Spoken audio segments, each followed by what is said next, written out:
5th, and I'd like to call the Finance Committee meeting of the Gloucester Community Arts Charter School together. This is being filmed, so why don't we start and get the agenda. First of all, welcome guests. Are there any public comments?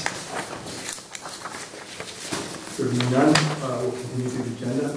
Review and approval of minutes. First of all, I want to say thank you to Dave and Tony for doing so much catch-up work done. We have 3 sets of minutes to review. Let's start with the Finance Committee meeting from June 2nd, 2011. Has everyone had a chance to look through these? Are there any comments on those? They were so succinct, they were easy to read and digest and be done with. So. Most of the Finance Committee meetings are pretty short and sweet. Okay. Do I have a motion to... motion to approve the minutes of June 2nd. Finance Committee. Seconded, Gordon. Any discussion? All in favor of approving the minutes of June 2nd? Aye. Okay, thank you very much. Second. Was that a vote, Ira, or were you expecting your rear? No, I was not. He's actually okay, just making sure. I don't want to get Tony in trouble. That wasn't a bid either. Yeah. I thought you were bidding for Art's tie. Okay. The second minutes are the Finance Committee meeting minutes from June 29th, 2011. Has everyone had a chance to look those over? Thank you. Do I have a motion to... Motion to approve the Finance Committee minutes of June 29th. I'll second that. Any discussion? Scintillating. Is that all? Okay. All right, thank you, Gordon. Well, if that being the case, all in favor? All right. And then, very well done, the minutes from Tuesday, September 13th, Finance Committee meeting. Has everyone had a chance to read these also? Okay. Any questions there? James, I just take note of the work that Nikki's been doing on minutes as well. Okay. She's been a major contributor to getting things caught up and getting us up to date and getting things in order for the future. We definitely appreciate that. It's a lot of work. As for those of us who try to put some minutes together, it doesn't always happen in time. So this is great, and also part of the whole way of trying to keep abreast of our own requirements. We need to have very, very solid rich recording, and you see it in these notes, so that it's always well taken. It's been good to notice through the chair that the tick in Dave Buchanan's eye has finally stopped. I don't know about the mental tick. And the numbers have settled down a lot too. That has gone away. Okay, well, that being the case, do I hear a motion to approve these minutes? Motion to approve the Finance Committee minutes of September 13th. Second that. All in favor? Any discussion on that? All in favor? Aye, okay. Duly noted. All right, the second matter is the budget review. A lot of work put into that recently. Tony has a handout. And I'll just let you take it from there, Tony. A little background. Do you have a copy? Thanks, sir. Very well.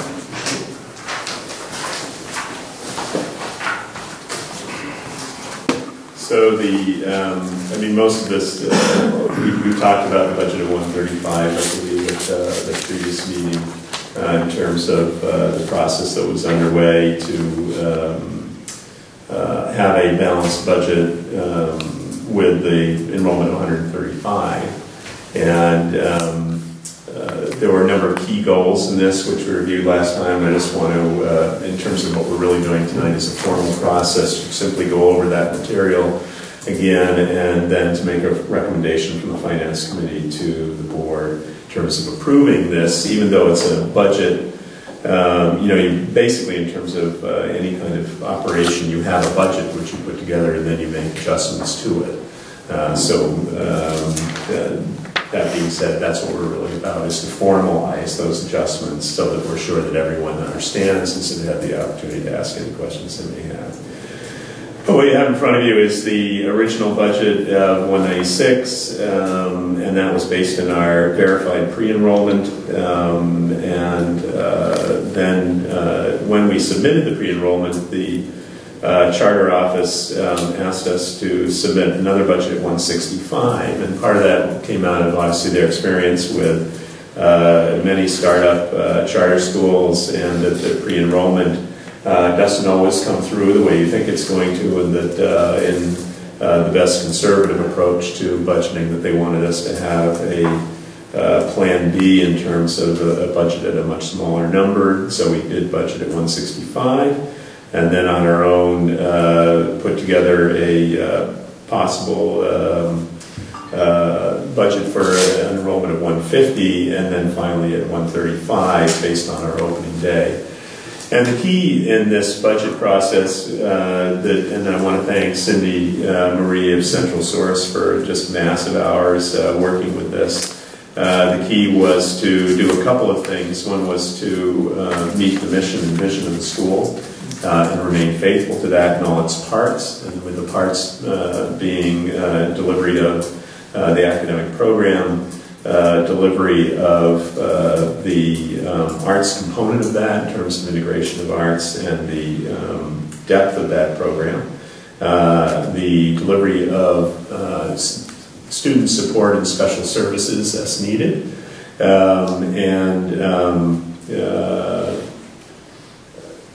and to do that all in terms of state compliance, particularly in the area of special education resource and support. And that having been said, to recognize that we're also a community of not just professionals but human beings, and that we wanted to hold on to as many people as possible, not only for delivery of the program in all its parts, but also in recognition that they had been hired. We wanted to keep them gainfully employed. That we also wanted to hold on to the benefits for all members of the community. And so it was a lot of work to figure out how you're going to do that. You can see that the change in your tuition revenue, which really only has two main sources, and that's federal and state grants and per head tuition, that the difference between the 196 and the revised budget of 133.5 is quite significant. And without going into all the detail, the key pieces of it that we mentioned last time were to move from purchasing of technology to leasing, to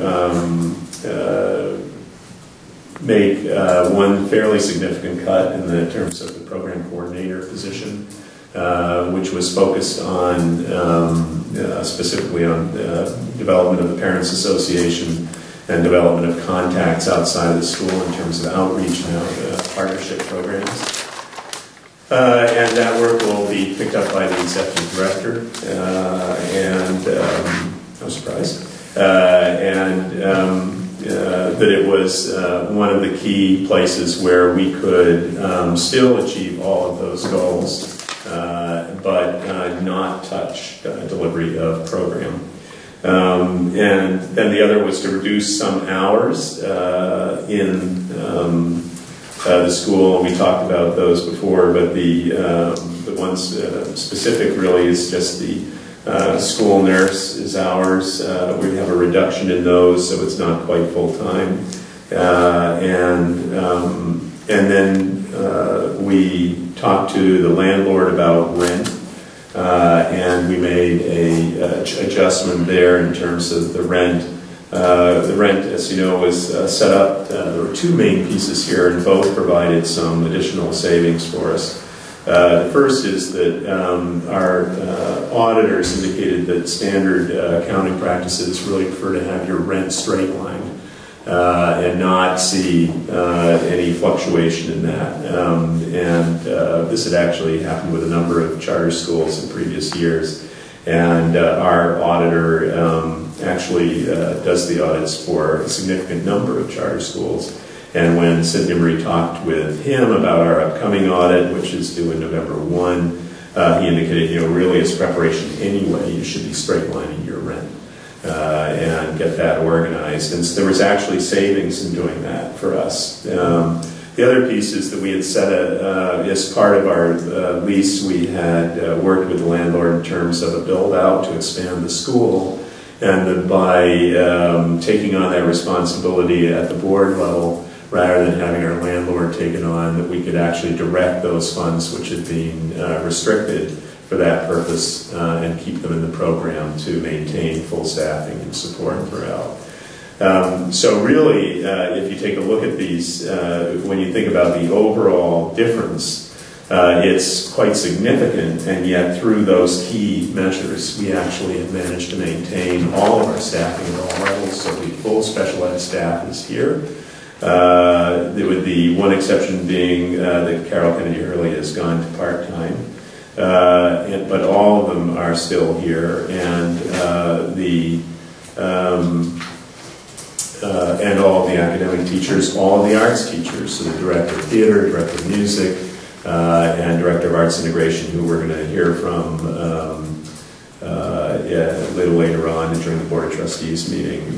They are all still here without a reduction in hours, which is fantastic achievement. And the one thing I want to celebrate in that is that the faculty and staff of the school, every employee has chosen to take a 5% pay cut across the board. This includes all administrators from the executive director on down through the school in support of the school and its mission, and to be sure that the school is able to deliver its program. And I think that communication, I think, from the board in terms of gratitude, certainly they're hearing it from me, but I think reduction in income for anyone, even though we consider that this will probably be quite temporary as the school continues to enroll students throughout the year. You'll remember that we increased our enrollment from 64 to 89 last year, and so we saw a significant increase throughout the year.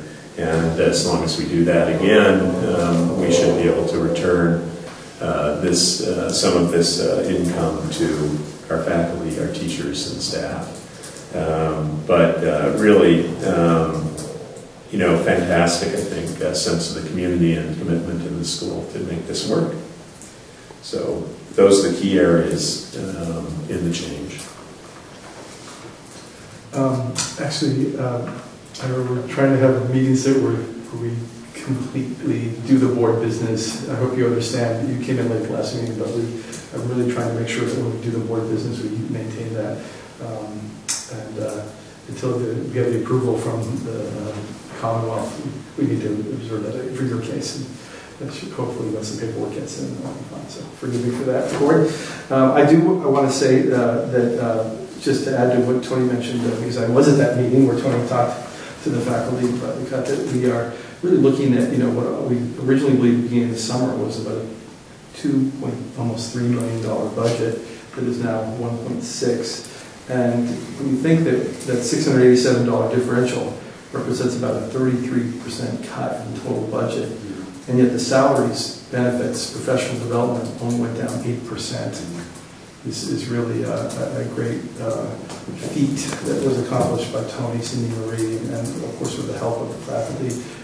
Their contribution was substantial, but to the point that the key here is the delivery of the product, which is the education, and to keep everyone in place who is in educational, student-facing mode is really quite an accomplishment. So we don't want to be happy about there, even though we really had a setback. But I think under the circumstances, given that you were able to keep everything in place, it's pretty amazing.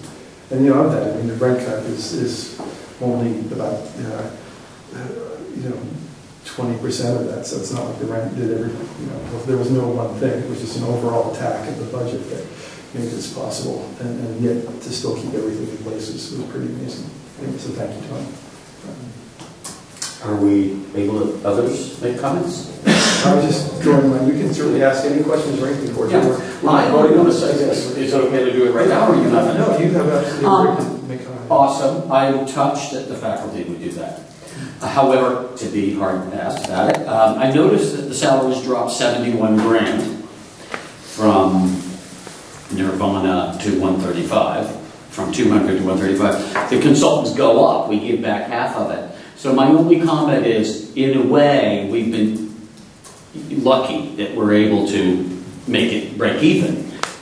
The key is enrollment, because I just can't, I blow this trumpet over and over again, is this thing is sort of still budgeted to be a full school, in a way. Because all you got to do is put the mirror back on the Mercedes. So all I can say is, wherever the manpower, including you, it's almost more important than fundraising, because it is fundraising. And more students lead to more students. It just couldn't be more important. And that was a perfect segue, Gordo, so I'll pay you later. But yeah, why? there is a huge open house on October 15th. Not this weekend, but next the weekend after.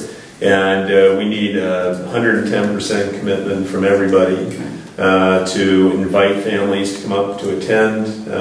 We'll be working with our own families to do that. But I think for the board as well, to have a presence here, to encourage and bring families yourselves, I think really important. I know you've all done it in the past, but this is going to be an all-out effort, I think, to really kick off that part of the season. Again, pretty normal standing procedure, but as you just said, I think the enrollment for all charter schools and schools in general it's your main tuition and revenue stream. Don't you have some famous friend like come meet Cam Neely or Bill Russell and you know, have to the open house? We'll have a band. We'll just have a huge crowd, and you'll get, you know, all this. No. Well, Has there been any coordination with any other people who were involved in the original push for enrollment earlier this month? Yeah, we just met this morning, the Parents Association officers, to kick that part of it off, particularly in terms of everything from getting the new posters up and around town. I met with the advertising, our advertising rep for the Gloucester Daily Times, to set up advertising for midweek next week of the open house.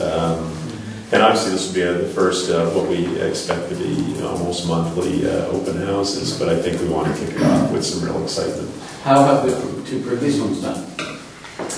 We did the same thing. We sort of had the call. You mean that this year? Didn't we have one the day you came sailing? And was that sparse? Yes. Okay.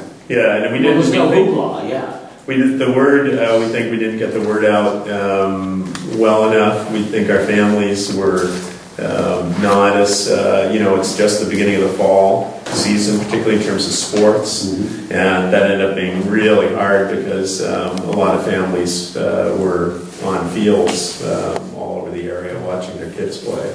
Well, I will say it's just like we did from last year to this. The parents people group was just key. And having them welcoming new people and doing that whole thing was just, because what am I hearing? My buddy, what's his name, Ian Kent, he works in Shaw's. He comes up to me, oh, I gotta tell you, my kid's going to school this year. You know who Ian Kent is, right? The kid. His kid's named Ian too. Oh, how's he like? Hey, loves you. And I'm going like, he should be telling all his friends. I mean, it's like, that's how you get enrollment, because that's your best customer is the kid. Yeah, the parents are always our best ambassadors, I think, and everything we can do to get the word up. The one thing that did happen a bit this previous time, and we just need to take into account in terms of going around making sure they stay up, is that we put up posters in a fairly significant number of places around town, and we went back sometimes later that day and sometimes the next day, and then you can take them down.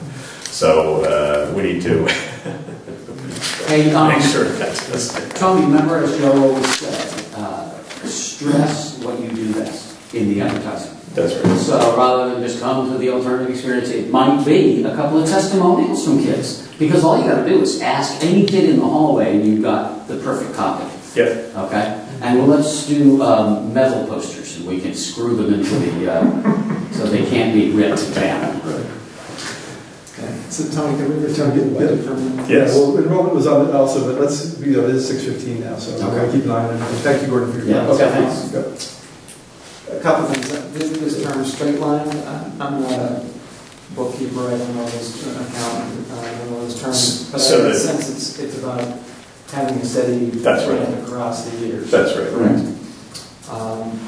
So we've made some adjustments to make that happen, is that correct? That's correct. Part of this adjustment Correct. that's in here is due to that. It's a $92,000 reduction in rent, I noticed, in the budget, right? Correct. Okay. And the biggest piece of that, I think, just maybe not anticipating the question correctly, but I think the key element of it, both for the board and for the finance committee in terms of recommending it, is the clarity in terms of there was 120,000 restricted for the build out for this next year for the K1 space. And I think that it's one of the most important decisions really is to keep all the greatest percentage of funding possible centered directly on students and student learning. For right now, but I definitely don't want to move away from continuing to expand for K1 next year. The sooner that we are a full school across the spectrum that was planned in the charter, the better. Partly because despite the simplistic view often put in newspaper stories and or other media with regard to judging the achievement of the school.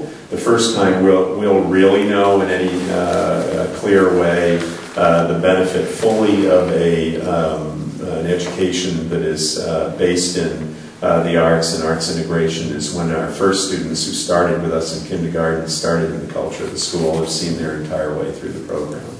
And to think otherwise, I think, is massively simplistic. That's part of the challenge of the charter, the way it develops over many years, is that. Yeah, and most begin, especially begin the way we have. That's right. Mid grades. So. And I think there was a movement before I came to consider adjusting the charter from the 4 through 7 start, where you're suddenly building in two different directions at once, which is very unusual.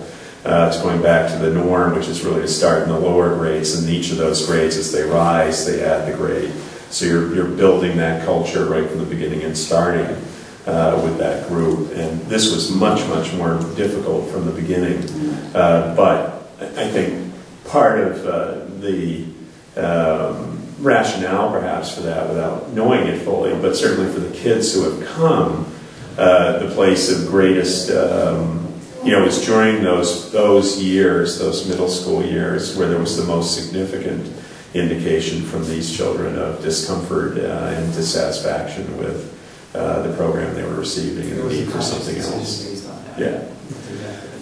But to go back to the initial point, which I was hoping you might be getting to, just because I want to be sure that we're clear on it here and that we're clear on it at the board level, is that we are choosing to funnel these funds directly back into the education of the kids in terms of the appropriate staffing, materials, all those pieces, and knowingly taking on the future cost for whatever we do with the build-out, whether it's here or we are creative in terms of how we go about doing that.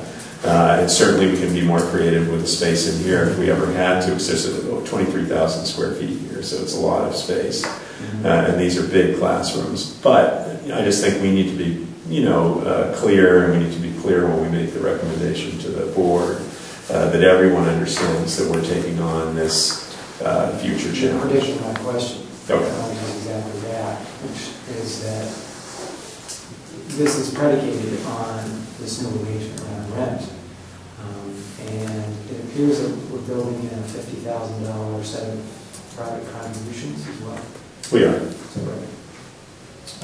Those haven't been committed yet, though, right? so Not yet. no, but I guess that's a projection. For That's the the target. Yeah. Okay. So I'm just trying to do the math here and seeing what's making sense.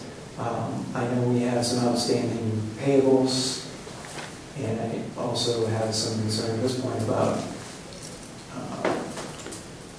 setting aside this, or rearranging our rent arrangement so that we're putting ourselves in a position of possibly having to borrow money to expand the school. So I guess I feel like I don't have enough information right now to make a... Can I address that last point? Is that we have information, let's... One thing I'd like the Finance Committee to do sometime within the next 2 meetings is to review the idea of acquisition. There's a lot of funding available from foundations for charter schools to acquire their own property. It would funnel through the foundation. It would reduce debt service. Certainly, we'd have to do a comparison versus the rent. But I think once we start that exercise, we'll have some better answers, Dave. In many cases, especially where interest rates are very low, where property values are extremely low right now, you may actually look better to get into an acquisition program. And there are literally quite a few foundations set up for this very purpose, and quite a few grants available for it. So it's completely irrelevant. And I think we should start looking at it to see how... So you're saying the 50 grand you think is within reach for some of these? No, I'm saying, Jim, you're saying that? I think that's a different issue. Yeah, okay, that's great. It's the 50,000. Yeah. It's the money that was set aside in these for the Right. build out of this. Gotcha. budget. Yeah. With the idea that we would be fully enrolled in our 3rd year, which is also very unusual for charters to grow that rapidly. Almost never. But there was some conscious decisions made about that. There's some challenges to it. There's some advantages to it as it is as well. But as a member of the Finance Committee and a member of the board, I don't feel right about coming to a meeting about this budget and not stating my concern about whether we're taking on potential debt that we may have concerns about in the future. Especially if that $50,000 is not committed. Is that where you would be on the phone trying to raise money among donors? Oh, definitely. It's a foundation aspect. It's a foundation game, Yeah. not a private donor game. Well, we should be doing both. Oh, yeah. actually. Well, it's, again, to be a broken record, it's a lot easier to find 5 kids or 4 kids than it is to find $10,000 donors. A lot easier. So, whatever. I'm just saying. It's hard to jump. Yeah, I think It's hard to get enrollment too, but what a to difference. be realistic, I think we have altered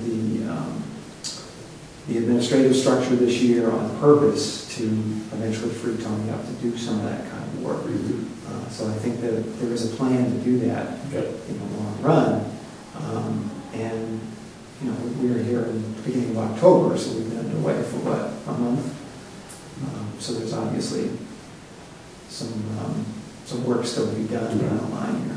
Also, I think, it's important for us to realize that getting the story out there is important. A lot of the story locally is focused around this battle around funding, and we've ended up being this football in a game that has very little to do with the benefit or not of an arts-based education. In fact, most people, regardless of what side they're on, they've stayed well away from that piece of it. And I think for good reason. An arts-based education has been shown again and again to have massive benefits for children. It's actually a major component of educational development in this state and others at the moment. So you're seeing the arts continue to develop and the importance of it for access for children to continue to develop. And so there are foundations and private individuals who feel that that's something very compelling. And well, I agree with you. I think, $4,000 or $5,000, $10,000 donors may be difficult, but in any kind of pyramid campaign, and I've done a lot of fundraising. Well, you just got to know who else is getting the money and find out and follow that and apply. That's right, and begin to get our story out on the North Shore. Which we've talked about before, but the level of arts available on the North Shore, and particularly in Cape Ann, is massive compared to other communities. There's a long, long history, perhaps almost as long or longer than the fishing industry in terms of this enormous commitment to the arts. at every level, and we need to get out there and start talking to people. Dave, were you suggesting we table the issue of accepting this? I think that's not a bad idea. Well, I think we're under some You have to approve budget at some point. pressure to provide an approved budget. So, did you want to make a motion to accept But this? I or- think we also need to be aware of Yeah. what we're getting into Well. here. So that's why I'm bringing it up. So, would you entertain a motion to accept this budget for 135 students? Or are we not in a voting, to recommend it to the board? Is that what we're doing? Our idea was to, great question, Gordon, was to later on bring a recommendation to the full board of trustees as to either, accept it or review it further. Yeah, this says recommend, right? Recommend, yeah. Yeah. So, I will make such a motion to recommend the budget with current enrollment at 135 and adjustments to the budget as submitted. We recommend that the budget be board accepted. I'll second that motion. Discussion? Is I that- have to say, I'm going to abstain on this vote because I don't feel worried about it. And it may well be that once it gets to the trustees level, the board level, Yeah. this would be so. All right. Can we have a vote though? Well, we would, yeah. Are we all finished? Tony? Yeah. Gordon? All in favor? Gordon, okay. Wait, now you have to say Three all votes. opposed and all abstain. All opposed, all abstained. We don't get abstained. So it's 3 in favor, 1 abstention. All right. Yeah, I just want to be clear that my abstention is not disapproval. Instead, I think we need more information and further discussion of what our plan is long-term. And the targets, yeah, Exactly. So that's where I'm coming from.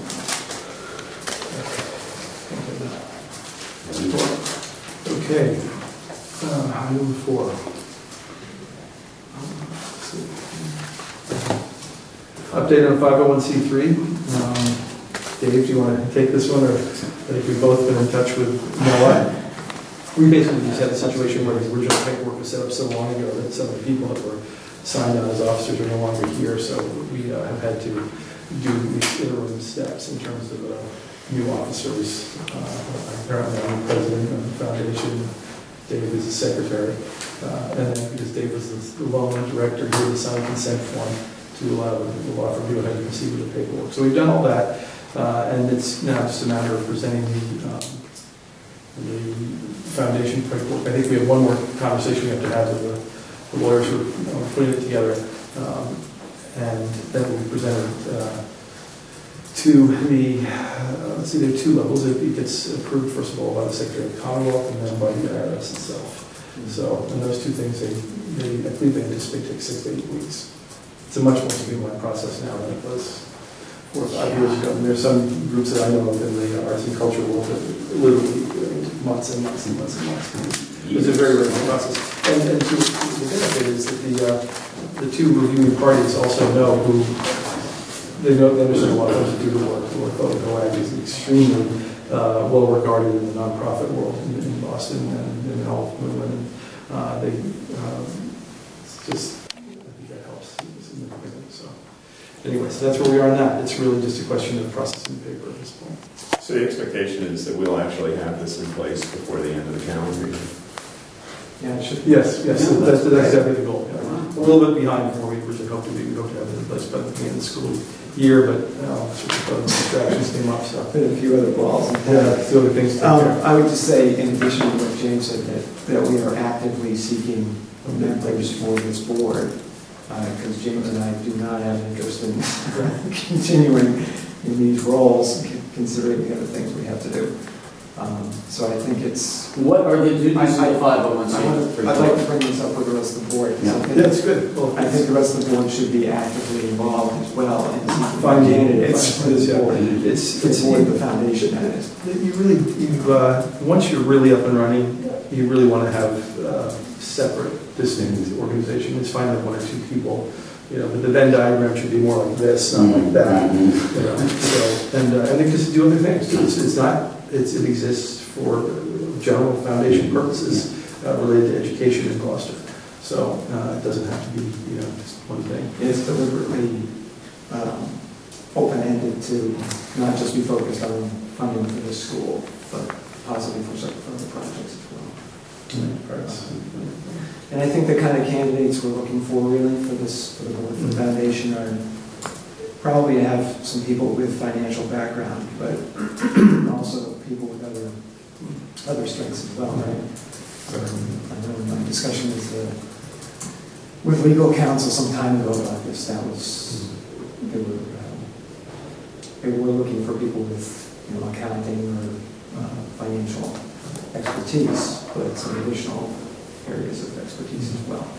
Well, the other thing I think is we need to try and find someone for that board particularly who has a fairly long philanthropic commitment to the arts. Because again, not just Cape Ann, but Boston as a city has a huge commitment to the arts. And there's a real network there.